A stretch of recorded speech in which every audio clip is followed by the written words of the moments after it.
نبی کریم صلی اللہ علیہ وسلم سوئے یہاں تک کہ آپ خراٹے لینے لگے۔ پھر آپ نے نماز پڑھی، اور کبھی راوی نے یوں کہا کہ آپ صلی اللہ علیہ وسلم لیٹ گئے، پھر خراٹے لینے لگے۔ پھر آپ صلی اللہ علیہ وسلم کھڑے ہوئے، اس کے بعد نماز پڑھی۔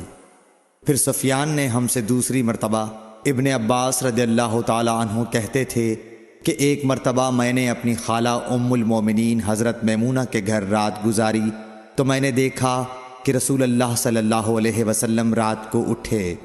جب تھوڑی رات باقی رہ گئی تو آپ صلی اللہ علیہ وسلم نے اٹھ کر ایک لٹکے ہوئے مشکیزے سے ہلکا سا وضو کیا۔ عمرو اس کا ہلکا پن اور معمولی ہونا بیان کرتے تھے، اور آپ کھڑے ہو کر نماز پڑھنے لگے تو میں نے بھی اسی طرح وضو کیا جس طرح آپ صلی اللہ علیہ وسلم نے کیا تھا۔ پھر آ کر آپ کے بائیں طرف کھڑا ہو گیا، اور کبھی سفیان نے ان یسارہ کے بجائے ان شمالہ کا لفظ کہا، مطلب دونوں کا ایک ہی ہے۔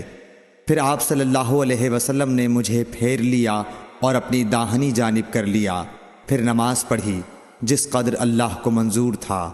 پھر آپ لیٹ گئے اور سو گئے حتیٰ کہ خراٹوں کی آواز آنے لگی۔